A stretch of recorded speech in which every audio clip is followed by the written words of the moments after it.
Hello students, welcome back to elite mathematics classes. Student, previous lecture में हमने देखा था एक्सरसाइज नंबर 4.3 का सॉल्यूशन, और उसमें हमने उससे पहले देखा था concept of solving the quadratic equation by completing the square and solving the quadratic equation by the quadratic formula.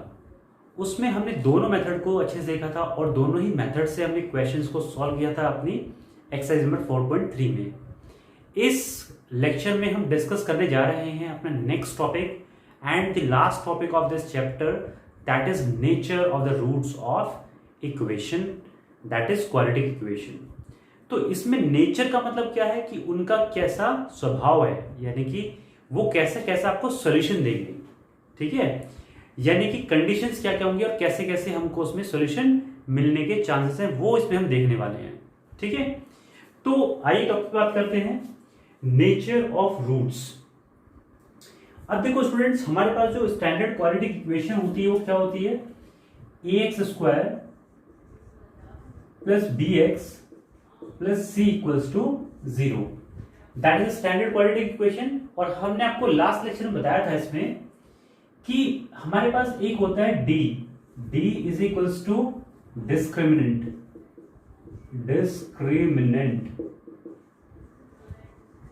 और डिस्क्रिमिनेंट की वैल्यू क्या होती है, बी स्क्वायर माइनस 4ac, जहां पे बी ए बी सी ये हमारे पास लिखे हुए हैं यहाँ पे। तो स्टूडेंट, हमने लास्ट लेक्चर में डिस्कस किया था और इसमें दोबारा डिस्कस कर रहे हैं। तो हमें बताना नेचर ऑफ द रूट्स क्या होगा, है ना। तो हमारे पास तीन कंडीशन होंगी। डिस्क्रिमिनेंट, जो डिस्क्रिमिनेट करे, जो बताए आपको चीजों के बारे में, वही होता है डिस्क्रिमिनेंट। पहली कंडीशन क्या होगी हमारे पास, या तो होगा d greater than 0। d greater than 0 का मतलब क्या होगा, that is b square minus 4ac is equals to 0, sorry greater than 0 यहां पे, ठीक है। ये वैल्यू का मतलब ये होगा, या हम ये कहें और हम ये कहें कि बी स्क्वायर माइनस 4ac की वैल्यू कैसी होगी यहां पे, पॉजिटिव। देखो पॉजिटिव वैल्यू होगी तभी वो ग्रेटर देन 0 होगी, ठीक है। तो that is the meaning of it कि ये पॉजिटिव होगी। और अगर ऐसा है तो हमारे पास रूट्स कैसे होंगे, इसका कंक्लूजन क्या होगा, रूट्स आर रियल, यानी कि आपके पास रियल रूट्स मिलेंगे। और रूट्स की क्वांटिटी कितनी होगी, 2 मिलेंगी, क्योंकि क्वाड्रेटिक इक्वेशन है। नाउ इक्वेशन पार्ट नंबर 2, अगर हमारे पास d इज इक्वल्स टू 0 हो सकता है, ये भी ग्रेटर देन 0, ये भी 0 हो सकता है, that is b square minus 4ac की वैल्यू क्या होगी, इक्वल्स टू 0। अब यहां पॉजिटिव का चांस नहीं बनता, सिर्फ 0 के ऊपर होगी।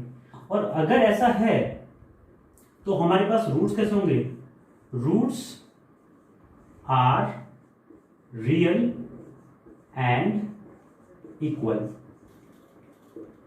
ठीक है, यानी कि दोनों रूट्स रियल होंगे और इक्वल होंगे। अब ये क्यों होंगे ये भी हम देख लेते हैं एक बार।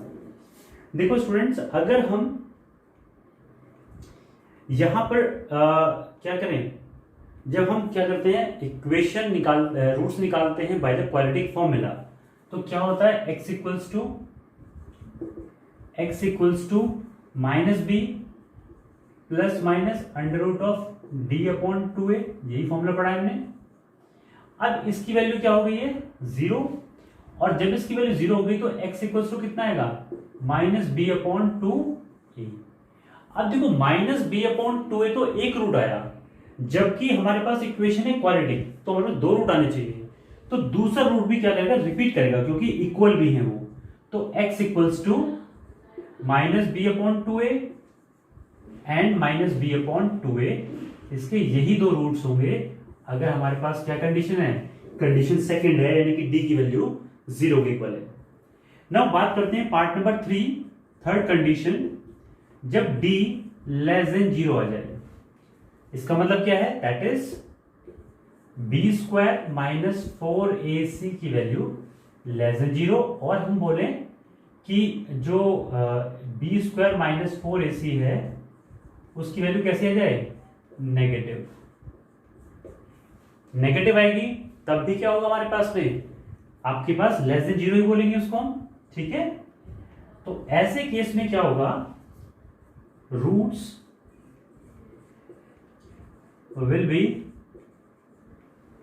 will not be real, not be real। और स्टूडेंट्स यहां पर हम आगे क्वेश्चन को सॉल्व नहीं करेंगे, क्योंकि इस लेवल तक हमें सिर्फ यही रियल रूट्स निकालने ही आते हैं और वही हम निकालेंगे। जब आप क्लास 11th में जाएंगे तो आप जानेंगे कि आगे की ये प्रोसेस, इसका आगे का एक्सटेंशन हम कैसे उसको निकालते हैं, ठीक है स्टूडेंट्स। अब हम देखते हैं इसके बेस पे ये चीजें कैसे अप्लाई की जाती हैं क्वेश्चंस में। एक चीज और ध्यान दें, इन तीन कंडीशन के अलावा कोई कंडीशन आपकी नहीं बनेगी नेचर ऑफ द रूट्स में। तो नेचर ऑफ द रूट्स में तीन condition, greater than zero, equal to zero और लेस देन जीरो, इसके अलावा कंडीशन बचेगी नहीं, क्योंकि प्लस माइनस या फिर जीरो के इक्वल हो सकती चीजें, है ना। इसमें सारी कंडीशन आ जाती हैं और इस केस में हमें सॉल्यूशन को फाइंड नहीं करना होता है। Is that clear to you?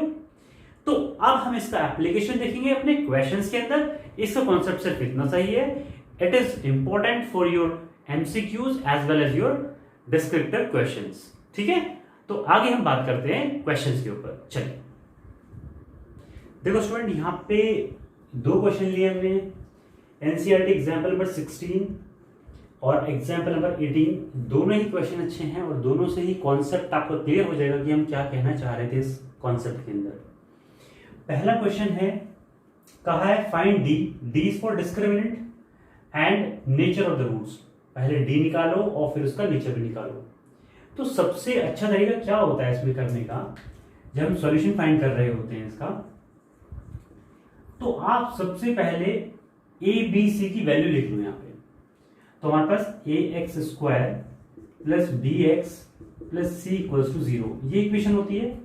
तो यहां से ए की वैल्यू कंपेयर करो तो 2, बी की वैल्यू करो तो -4 और सी की वैल्यू 3, ठीक है। अब डी होता है हमारे पास क्या, B square minus 4ac, respective places पे रेस्पेक्टिव वैल्यूज को रख दिया जाए। बी की वैल्यू -4 का स्क्वायर, -4 इंटू ए की वैल्यू 2 और सी की वैल्यू 3, दैट इज 16 माइनस 8 दिया 24, यानी कि ये कितना है माइनस का 8। माइनस का 8 का मतलब क्या, लेस देन जीरो। हमने बताया नेगेटिव का मतलब लेस देन जीरो होगा, और लेस देन जीरो का मतलब क्या लिखेंगे हम यहाँ पे, सिंपल नेचर क्या होगा, नेचर अगर हम बात करें, so nature will be no real roots exist. तो अगर लेट से 2 नंबर क्वेश्चन है, तो पहला नंबर मिलेगा आपको डी निकालने का और दूसरा नंबर मिलेगा आपको नेचर ऑफ द रूट्स निकालने का। तो ये आपका सेकेंड आंसर हुआ और फर्स्ट आंसर की वैल्यू कितनी हुई, -8, जो कि लेस देन 0 है, ठीक है स्टूडेंट्स। आई होप ये क्लियर हो गया होगा आपको। नेक्स्ट हम मूव करते हैं यहाँ पे, इसी का एक्सटेंशन है, find D and the nature of the roots if real find them. यानी कि पहले डी की वैल्यू निकालनी है, फिर देखना है कि वो रियल है, sorry nature of the roots निकालना है फिर, और नेचर ऑफ द रूट से ही पता चलेगा रियल आएगी वैल्यू या नहीं आएगी, है ना। और अगर वो रियल है तो उसको हमें फाइंड भी करना होगा। ये हमारे पास इक्वेशन गिवन है। तो देखो इस इक्वेशन को अभी स्टैंडर्ड फॉर्म में नहीं है, हम इसको सबसे पहले स्टैंडर्ड फॉर्म में चेंज करेंगे, यानी कि 3 इसका एलसीएम लेंगे तो ये आ जाएगा हमारे पास में 9x square minus 6x plus 1 upon 3 equals to 0, ठीक है। किसी को दिक्कत आ रही है उसमें तो वो कमेंट सेक्शन में लिखे कि ये एलसीएम कैसे लिया गया है, तो उसको भी हम एक्सप्लेन कर देंगे। Now this will become 9x square minus 6x plus 1 equals to 0, ठीक है। इसको इधर भेज दिया, वो 0 हो गया। अब देखो स्टूडेंट, जैसा ये है ऐसे ही सोल्व करोगे तब भी आंसर ठीक आएगा, लेकिन क्योंकि स्टैंडर्ड करोगे तो उसमें आसानी आपको ज्यादा रहेगी, ठीक है। अब यहां से हमें फिर से निकालनी है ए बी सी की वैल्यू। तो ए की वैल्यू कितनी हुई 9, बी की वैल्यू कितनी हुई -6 और सी की वैल्यू 1। तो D is equals to B square minus 4ac, ठीक है। यहां से फिर से देखते हैं यहाँ पे, तो b का मतलब हो गया -6 का स्क्वायर -4 इंटू a की वैल्यू 9 और c की वैल्यू 1। तो यहाँ पे कितनी वैल्यू है भैया 36 और 9 इंटू 4 इज 36, तो कितनी वैल्यू है 0। यानी कि केस नंबर 2, केस नंबर 2 का मतलब क्या हुआ आपका, ये हो गया d वैल्यू 0 के इक्वल। यानी कि रूट्स कैसे होंगे, रूट्स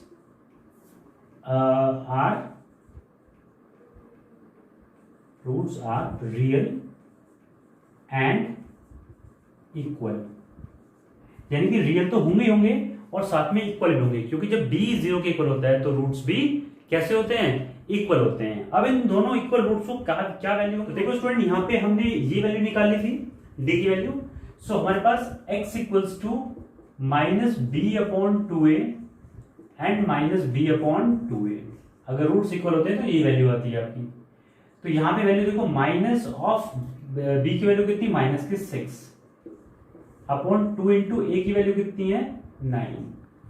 तो यानी कि यहाँ पे भी कितनी होगी -6 अपॉन 2 इंटू 9, यानी कितना हुआ 6 अपॉन 2 इंटू 9 और यहाँ पे भी 6 अपॉन 2 इंटू 9। ये 3 टाइम्स, ये 3 टाइम्स, ये 3 टाइम्स और ये 3 टाइम्स, यानी कि वैल्यू आ गई x की 1/3 एंड 1/3। तो यही इसके क्या होंगे, रूट्स होंगे जो कैसे आए हैं, रियल आए हैं। ठीक है स्टूडेंट, दोनों क्वेश्चन आपको अच्छे से क्लियर हो गए होंगे कैसे इनको निकाला जाता है। अब हम मूव करते हैं एक्सरसाइज में, क्वेश्चन नंबर 1 से स्टार्ट करते हैं। ठीक है स्टूडेंट, देखते हैं एक्सरसाइज नंबर 4.4 के क्वेश्चंस। क्वेश्चन नंबर 1 कहता है find the nature of the roots of the following quadratic equation, if the real root exist find them. वही क्वेश्चन है कि आपको नेचर ऑफ द रूट्स बताना है पहले, यानी कि डी तो निकालना पड़ेगा, नेचर ऑफ रूट्स निकालना है तो, और if the real root exist यानी कि रियल एग्जिस्ट करता है तो उसको फाइंड भी हमें करना है। ठीक है, तो इसको हम करने की यहाँ पे कोशिश करते हैं। ठीक है स्टूडेंट, तो पहला क्वेश्चन हमारे पास ये है। इसमें आप देखो यहां पर सबसे पहले डी निकालना है और अगर वो रियल रूट एग्जिस्ट कर रहा है तो हमें उसको फाइंड भी करना है। तो हमने सेकंड पार्ट लिया है जो बच्चों को थोड़ी प्रॉब्लम क्रिएट कर सकता है। बाकी 2 पार्ट बड़े आसान से हैं, सिंपल से हैं, जैसे आप करवा चुके हैं ऐसे ही है। उसमें देखते हैं यहाँ पे a की वैल्यू कितनी है, यहाँ पे 3, b की वैल्यू -4/3 एंड c की वैल्यू सिंपल 4। ठीक है, तो d निकालते हैं। d की वैल्यू आ गई b² -4ac that is equals to b की वैल्यू -4/3 का square -4 into a into c। ठीक है, तो स्टूडेंट्स यहां पर देखो इसका स्क्वायर जब कर रहे हैं तो माइनस का स्क्वायर किया तो कितना आ गया, प्लस आ गया। तो इसको लिखते हैं 4 का स्क्वायर इंटू √3 का स्क्वायर और -16 इंटू 3 48। अब देखो स्टूडेंट इसको सॉल्व कैसे करते हैं, 16 हो गया इसका और √3 का स्क्वायर कितना हो गया 3, तो -48। तो ये आ गया 48 -48 दैट इज इक्वल्स टू 0। कौन सा केस बना, सेकंड केस। सेकंड केस में क्या होता है, रूट्स रियल होते हैं, roots are real and equal. तो रूट्स रियल होंगे और इक्वल होंगे तो क्या वैल्यू होगी हमें पता है, x इक्वल्स टू -b/2a और -b/2a। तो x की वैल्यू कितनी होगी भाई, माइनस और माइनस प्लस हो जाएगा तो 4√3/2a 2 इंटू 3। ठीक है, यही केस यहाँ पे होगा 4√3/2 इंटू 3।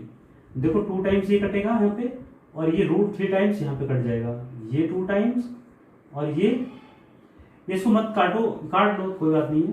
तो √3 ये, तो बेसिकली x की वैल्यू यहां से क्या आएंगे हमारे पास 2/√3 और 2/√3। इसका ये आंसर होंगे क्योंकि हमारे पास रियल और इक्वल है तो हमारे पास ये इसका आंसर आएगा। गॉट इट स्टूडेंट्स, तो ये हमारा क्वेश्चन क्या था, क्वेश्चन नंबर फर्स्ट के सेकंड पार्ट था जिसमें हमारे पास अंडर रूट वाला केस था। तो इसमें आपने देखा आसानी से सॉल्व कर लिया है, किसी भी क्वेश्चन से घबराने की बिल्कुल जरूरत नहीं है। आपको a b c की वैल्यू निकालो, उसके बाद d की वैल्यू निकालो, रेस्पेक्टिव प्लेसेस पे वैल्यूज को प्लेस करो, सॉल्व करो। सॉल्व करने में ध्यान रखना है कि माइनस साइन कहीं दिक्कत ना कर दे आपको, कहीं पे भी अगर दिक्कत कर दी उसने तो आपका क्वेश्चन कहीं पे भी गलत हो सकता है। इसीलिए बहुत ध्यान से वैल्यूज को नोट करेंगे और उसको आगे सॉल्व करेंगे। ठीक है स्टूडेंट, अब हम देखते हैं question number, find the values of k for each of the following quadratic equations so that they have two equal roots. अब उसने कहा है के की वैल्यू निकालो और सिचुएशन नहीं दे रखी है आपको कि ये आपको सिचुएशन गिवन है कि रूट्स कैसे हैं, इक्वल हैं। तो जब इक्वल रूट्स हैं और आपको उसको क्या निकालना है, के की वैल्यू निकालनी है इक्वेशन से। तो देखो स्टूडेंट, यहां पर सबसे पहले आप देखो ध्यान से, तो इस इक्वेशन में प्रॉब्लम है, एक छोटी सी प्रॉब्लम ये है कि क्वाड्रेटिक इक्वेशन स्टैंडर्ड नहीं है। तो सबसे पहले इस इक्वेशन को हम स्टैंडर्ड क्वाड्रेटिक इक्वेशन में बनाएंगे और इसके बनने के बाद आप इसको अच्छे से सॉल्व कर पाएंगे। जैसा कि आपका पहला क्वेश्चन, पहला पार्ट है इसका, वैसा ही पार्ट ये बन जाएगा और उसके बाद आपको इजीली इसको कर सकेंगे। देखो कैसे, इसको अंदर मल्टीप्लाई कर लेते हैं। तो kx को इससे मल्टीप्लाई किया तो क्या है, kx स्क्वायर, और यहां पे किया तो -2kx प्लस 6 इक्वल्स टू 0। अब देखो ये बिल्कुल स्टैंडर्ड क्वाड्रेटिक इक्वेशन बन गई है यहाँ पे। अब इसमें से a b c की वैल्यू निकाल लेंगे हम। तो a की वैल्यू क्या होगी भाई, a की वैल्यू होगी k, b की वैल्यू -2k और c की वैल्यू 6। ठीक है, for equal roots B square -4ac की वैल्यू किसके इक्वल होगी, 0 की इक्वल होती है। कैलकुलेट करते हैं, बी स्क्वायर कितना है यहाँ पे, -2k का होल स्क्वायर, -4 इंटू ए की वैल्यू k और c की वैल्यू 6 इज इक्वल टू 0। तो भाई कितना आ गया यहाँ पे, 4k square -24k is equal to 0। ठीक है, यहां से हम क्या कर सकते हैं, 4k को कॉमन निकाल सकते हैं। तो यहां बचा k -6 इक्वल्स टू 0। तो यहाँ पे दो केस बने, या तो 4k की वैल्यू 0 के इक्वल होगी और या फिर k -6 इक्वल्स टू 0 होगा। तो यहां से k की वैल्यू कितनी आ जाएगी भाई, 0, और यहां से क्या आ जाएगी, k की वैल्यू 6। तो स्टूडेंट अब ये दो वैल्यूज आ गई है k की। ठीक है, k की दो वैल्यूज आ गई हैं। अभी चेक करना है कि दोनों वैल्यू में सही दोनों है या एक है या दोनों गलत हैं। ये टेस्ट करने के लिए आप इक्वेशन पे जाइए वापस। अब इक्वेशन पे देखो, यहां पे अगर k की वैल्यू हम 0 पुट कर देते हैं इस इक्वेशन में, तो k की वैल्यू 0 पुट करने पे यहां पर क्या आएगा, 6 इक्वल्स टू 0, जो पॉसिबल नहीं होता है। यानी कि इस वैल्यू को हम क्या करेंगे, नेग्लेक्ट कर देंगे, नेग्लेक्ट। जबकि k इक्वल्स टू 6 रखने पे ऐसी कोई सिचुएशन नहीं बनेगी, आपके रूट्स कैसे आएंगे, इक्वल आएंगे। ठीक है स्टूडेंट्स, तो ये वाला आपका सॉल्यूशन क्या होगा, k is equals to 6 is the right answer of this question. आपको अच्छे समझ में आया होगा। इसका पहला पार्ट आप बहुत इजीली कर सकते हैं, सिंपल सी ये वैल्यू रख करके इसकी इक्वल्स टू 0 रख के, क्योंकि हमारे पास इक्वल रूट्स के लिए कंडीशन ये होती है। तो हम यहां से पहले क्वेश्चन का पार्ट वो सॉल्व कर सकते हैं। ठीक है, तो स्टूडेंट मूव करते हैं नेक्स्ट क्वेश्चन पे। देखो स्टूडेंट, यहां पे question number 3, is it possible to design rectangular mango grove whose length is twice its breadth and area is this, if so find length and breadth। देखो student, ये question को समझना बहुत जरूरी है। इसमें वो कहता है कि क्या ऐसा रेक्टेंगुलर मैंगो ग्रूव, यानी कि जिसमें मैंगो लगाए हुए हमने, ऐसा रेक्टेंगुलर पार्क मान लो, तो कुछ भी आप नाम दे सकते हो, बट ये दिया हुआ रेक्टेंगुलर शेप में है। तो हमने यहाँ पे एक रेक्टेंगुलर फिगर बना ली है। ठीक है, इसमें आप कुछ भी लगा सकते हो, इसके अकॉर्डिंग मैंगो ग्रूव है। लेंथ और ब्रेथ के बारे में कुछ सिचुएशन दे रखी है और एरिया गिवन है आपको। तो एरिया कितना गिवन है, 800 मीटर स्क्वायर। सो यहां पे लिख देते हैं area is equals to 800 metre square. इसको ABCD नाम दे देते हैं यहां पे हम। ठीक है, अब ये कहता है length is twice its breath. अब देखो, लेंथ को ब्रेथ के रेस्पेक्ट में इसने इसको रिलेट किया है। तो हम क्या करते हैं, इस ब्रेथ को ही मान लेते हैं, क्या मान लेंगे, x मान लिया इसको, ठीक है। तो लेंथ कितनी हो जाएगी, यहाँ पे ट्वाइस है इसके, तो 2x इसकी लेंथ हो जाएगी सिचुएशन के अकॉर्डिंग, और एरिया आपको गिवन है इसमें 800 मीटर स्क्वायर, ठीक है। ये सिचुएशन आपको प्रोवाइडेड इस क्वेश्चन में रखी हुई है। अब देखो हमने वही किया है यहाँ पे कि लेंथ ऑफ द रेक्टेंगल कितना माना हमने, x metre, so breadth is equals to 2x हो जाएगी, ठीक है। अब ध्यान दें यहाँ पे according to the question area कितना है हमारे पास, 800, ठीक है। अब यहां पे एरिया ऑफ द रेक्टेंगल होता क्या है, length into breadth is equals to 800। इसका मतलब क्या हुआ, इसका मतलब ये हुआ कि लेंथ कितनी है 2x और ये कितनी है x इज इक्वल्स टू 800, यहां से 400 कट गया है तो x square is equals to 400, ठीक है। निकालने के बहुत सारे तरीके इस क्वेश्चन को सॉल्व करने के डायरेक्ट हो सकता है, यानी कि हम देखें तो x square minus 400 equals to 0, ऐसी सिचुएशन हमारे पास बन रही है। उसने क्वेश्चन के स्टार्टिंग पूछा है कि इज इट पॉसिबल, कि क्या ये चीज पॉसिबल है, ऐसा कुछ हम डिजाइन कर सकते हैं।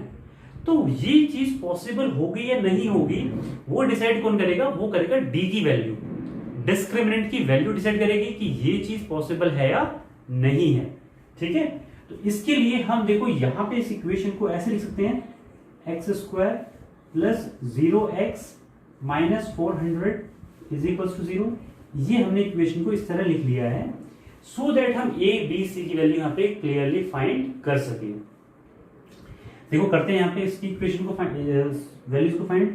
a की वैल्यू यहां से कितनी आई 1, b की वैल्यू दिखाई दे रही है 0 और c की वैल्यू कितनी हुई माइनस के 400, क्लियर है। अब यहां से d निकालेंगे, d की वैल्यू क्या होती है minus B square minus 4ac, respective values रखेंगे यहाँ पे, 0 का square minus 4 into A into minus का c, ठीक है। तो यहां से वैल्यू कितनी आएगी, माइनस और माइनस हो जाएगा प्लस, यानी कि 1600 वैल्यू अभी डी की, और डी की वैल्यू कैसी है पॉजिटिव है। तो यहां पे हम बोलेंगे yes it is possible to design.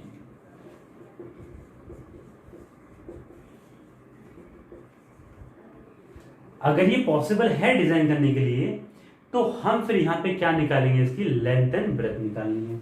तो ठीक है, लेंथ और ब्रेथ निकालने के लिए हम यहां पे इसको थोड़ा सा रब कर लेते हैं, ठीक है। ये वाली चीज देखो स्टूडेंट, यहां पे अगर लेंथ और ब्रेथ निकालनी तो हम क्या अप्लाई करेंगे, x इक्वल्स टू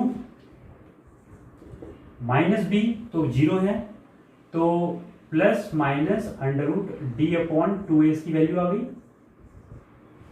क्लियर है, क्योंकि b की वैल्यू तो 0 आ रही है यहाँ पे। तो अब देखो यहाँ plus minus under root of 1600 upon 2 into a की वैल्यू कितनी 1 ही है आपके पास, तो x equals two plus minus इसकी वैल्यू कितनी आएगी भाई, देखो ऐसे लिखेंगे इसको, 4 इंटू 4 लिख सकते हैं, इंटू 10 अपॉन 2 सिंपल। तो x की वैल्यू कितनी आ गई प्लस माइनस, यहाँ पे आपके पास आएगा एक 4 और एक 10 बाहर आएगा, तो 40 अपॉन 2, तो यहाँ पे कितना आ गया भाई प्लस माइनस 20 अपॉन 2, सॉरी 20 आ गया, ठीक है। अब देखो जो नेगेटिव है ये तो हम नेग्लेक्ट कर देंगे,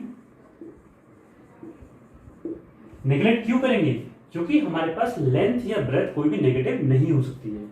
तो यहां से इंप्लाइज किया x इक्वल्स टू 20 मीटर, यानी कि उसकी जो ब्रेथ है वो कितनी होगी 20 मीटर की होगी। तो यहां पे इसकी वैल्यू कितनी आई 20 मीटर, और अकॉर्डिंगली इसकी जो आएगी वो 40 मीटर, ये इसके आंसर्स होंगे। तो आपने देखा इस क्वेश्चन में कैसे इन क्वेश्चंस को हम करते हैं। देखो जब भी आपके पास आए इज, तो इस का मतलब पहले आपको बताना है कि ये पॉसिबल है या नहीं है, क्लियर है। तो बताने के लिए हमें क्या करना है, डी की वैल्यू निकालनी है और उसके अकॉर्डिंगली फिर हम इसको सॉल्व कर देना है कि ये पॉसिबल है या नहीं है, ठीक है स्टूडेंट। तो मूव करते हैं नेक्स्ट क्वेश्चन पे। Student look at the question number 4। फिर से क्वेश्चन वही है, is the following situation possible, यानी कि जो सिचुएशन क्वेश्चन में गिवन है पॉसिबल है या नहीं है। क्योंकि क्वाड्रेटिक इक्वेशन पढ़ रहे हैं, यानी कि क्वाड्रेटिक इक्वेशन जो बनेगी इस सिचुएशन से वो पॉसिबल होगी या नहीं होगी, कैसे डिसाइड करेंगे हम, वैल्यू ऑफ डी निकाल करके।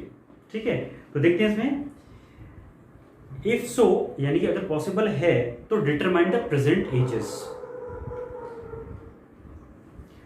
तो question is the sum of ages of the two friend is 20 years.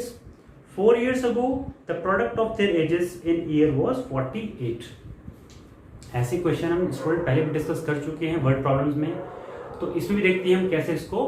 तो स्टूडेंट देखो फोर्थ क्वेश्चन, इस क्वेश्चन में पूछ रहा है आपसे, वो एजेस वाला क्वेश्चन है ये, और इस क्वेश्चन में आपको हम पहले ही बता चुके हैं कैसे हम मूव करते हैं, कैसे इन क्वेश्चंस को फ्रेम किया जाता है, क्या क्या इनके अंदर सिचुएशंस आ सकती हैं, वो हम पहले भी डिस्कस कर चुके हैं। तो इस क्वेश्चन को हम देखते हैं कि कैसे डील करेंगे यहाँ पे। तो कह रहा है कि क्या वो is the following conditions are possible या सिचुएशंस आर पॉसिबल, तो बताना है हमको। और वो कैसे बता पाएंगे, क्वाड्रेटिक इक्वेशन केस में जब हम वैल्यू ऑफ डी निकाल पाएंगे, उसी से हम डिसाइड करते हैं कि हमारी पॉसिबल होगी या नहीं होगी पॉसिबल। कह रहा है कि अगर पॉसिबल है इफ सो तो डिटरमाइन करनी प्रेजेंट एजेस। प्रेजेंट एज हमें फाइंड करनी है, और दो फ्रेंड्स के बारे में बात की, कोई नाम नहीं दिया यहाँ पे फ्रेंड्स का, सिर्फ फ्रेंड्स के बारे में बताया गया। दो फ्रेंड्स हैं, उनमें दो कंडीशंस हैं, यानी कि sum of the ages of the two friends is 20 years, और 4 साल पहले 4 years ago the product of their ages is in year was 48। ये आपको सिचुएशन प्रोवाइडेड है, ठीक है, प्रोवाइडेड है। अब इस सिचुएशन को हम मैथमेटिकली कैसे देखते हैं, तो हमने क्या किया, let the present age of the first friend वो हमने x मान ली, और present age of the second friend वो हमने y ईयर्स में मान लिया उसको। ठीक है, अब क्वेश्चन में क्या बोल रहा है पहले केस में कि दोनों की एज का सम कितना है 20 years, तो x प्लस वाई यानी कि age of first friend age of second friend दोनों का सम कितना है 20 years। सेकंड केस में क्या बोल रहा है 4 years अगो, तो 4 साल पहले की बात कर रहा है, तो age of the first friend कितनी होगी x माइनस 4 years, और age of the second friend कितनी होगी y माइनस 4 years। और कह रहा है आपसे कि तो दोनों का जो प्रोडक्ट है वो कितना है 48। नाउ यहाँ पे जो क्वेश्चन की इंफॉर्मेशन है वो हमने डिकोड करके मैथमेटिकली इनको लिख लिया है। अब देखो स्टूडेंट, यहाँ पे हमें अब अगर ये सिचुएशन पॉसिबल है जो गिवन है, तो हमें इनकी दोनों की प्रेजेंट एजेस निकालनी है, यानी कि value of x and y यहाँ से फाइंड करना है। तो हम यहाँ से क्या करते हैं, एक वैल्यू निकाल लेते हैं, यानी कि x की वैल्यू निकाल लेते हैं, तो 20 माइनस y आ जाएगा, ये इक्वेशन नंबर 1 मान लिया हमने। तो इस इक्वेशन 1 को हम यहाँ पे पुट कर देंगे। x की वैल्यू कितनी है 20 माइनस y, तो x की वैल्यू और -4 यहाँ पहले से रखा हुआ है, और y minus 4 is equals to 48। ठीक है, यहाँ पे कितना हुआ 20 minus 4 is 16 minus y minus 4 is equals to 48। ठीक है, अब यहाँ पे इन दोनों को मल्टीप्लाई करते हैं, तो मल्टीप्लाई करने के लिए देखो क्या करेंगे भाई, 16y और 16 इंटू 4 माइनस के 64, और minus y into Y minus K Y square, और माइनस 10 तो माइनस माइनस प्लस, तो plus 4y is equals to 48। अब देखो माइनस वाई स्क्वायर तो कोई है नहीं साथ में, तो माइनस वाई स्क्वायर आ गया यहाँ पे, 16 और ये 4 तो कितना आ गया प्लस 20y, और माइनस 64 ये रहा यहाँ पे, और माइनस के 48 इक्वल्स टू 0, माइनस को उसको भी हम इधर लेके आ गए, तो ये आ गया minus Y square plus 20y, और माइनस कितना आएगा भाई 8 4 12 2 का 1 6 4 10 और 1 11 112 इक्वल्स टू 0। अब स्टूडेंट यहाँ पे हम नेगेटिव वाई को हटा देते हैं, तो यानी कि हो जाएगा वाई स्क्वायर माइनस 20y और प्लस 112 इक्वल्स टू 0। ठीक है, अब यहाँ पे हम b की वैल्यू निकालते हैं, तो a की वैल्यू कितनी है यहाँ पे 1, b की वैल्यू माइनस के 20 और c की वैल्यू 112। ठीक है, तो d वैल्यू निकालते हैं यहाँ पे, तो d की वैल्यू होगी B square minus 4ac, value को प्लेस कर देते हैं, माइनस 20 का square minus 4 into A into C, now this will become 400 minus multiply करेंगे तो 8 और 4 और 4 4 8, यानी कि ये वैल्यू आएगी -48, जो कि लेस देन 0 है। सो लेस देन 0 का मतलब हम रूट्स नहीं निकाल सकते, यानी कि this situation is not possible. ये इसका आंसर हो जाएगा। अब देखो यहां पे क्या है सिचुएशन, कि ये जो सिचुएशन गिवन थी इस पूरे क्वेश्चन में, यानी कि जैसे उन्होंने बताया था कि दोनों फ्रेंड के एज का सम जो है 20 होगा और फिर उनका प्रोडक्ट इस तरीके से 4 साल पहले इतना रहा होगा। तो ये जो सिचुएशन बना के दी है क्वेश्चन में, ये सिचुएशन पॉसिबल ही नहीं है। कई बार हम देखते हैं ना, क्वेश्चन को सॉल्व करते हैं तो हमारा आंसर बिल्कुल मतलब निकाल ही नहीं पाते हैं उसको। तो ये वही क्वेश्चन है जिसमें हमारी ऐसी कोई सिचुएशन नहीं बनेगी, यानी क्वेश्चन की फ्रेमिंग में कोई दिक्कत हो गई है। तो यहाँ पे तो क्वेश्चन को फ्रेम ही गलत किया गया था, क्योंकि वहां पे पता करवाना था कि ये हो पॉसिबल है या नहीं है। तो स्टूडेंट ये आपको क्वेश्चन अच्छे समझ में आ गया होगा। अब जो नेक्स्ट लास्ट क्वेश्चन है, वो क्वेश्चन भी हमने पहले करा चुके हैं इस तरह क्वेश्चन, यानी कि क्वेश्चन नंबर 3 जो हमने कराया था इससे पहले। ये तो क्वेश्चन नंबर 4 है ना, इससे पहले रेक्टेंगुलर पार्ट का क्वेश्चन कराया था, वो सिमिलर काइंड ऑफ क्वेश्चन है, तो उसको खुद से भी डील कर लेंगे। तो स्टूडेंट ये था हमारा ये लेक्चर, जिसमें हमने आपको सारे के सारे अच्छे क्वेश्चन डिस्कस कर लिए हैं। अगर फिर भी इसके बाद कोई आपको प्रॉब्लम बची है तो उसको आप कमेंट सेक्शन में लिख के बता सकते हैं, उसको भी हम सॉल्व करवा देंगे। और स्टूडेंट अगर आपको ये वीडियो अच्छा लगा हो तो लाइक करिएगा, सब्सक्राइब करिए चैनल को, और जिससे कि आपको सारे के सारे नोटिफिकेशन टाइम से मिलते रहें। और अपनी पढ़ाई को जारी रखिए, जितना हो सके उतना अपने फ्रेंड के साथ शेयर करिए। नेक्स्ट लेक्चर में नए चैप्टर के साथ आएंगे, नई एनर्जी के साथ आएंगे, और अपना ध्यान रखिए। Till then take care and bye bye.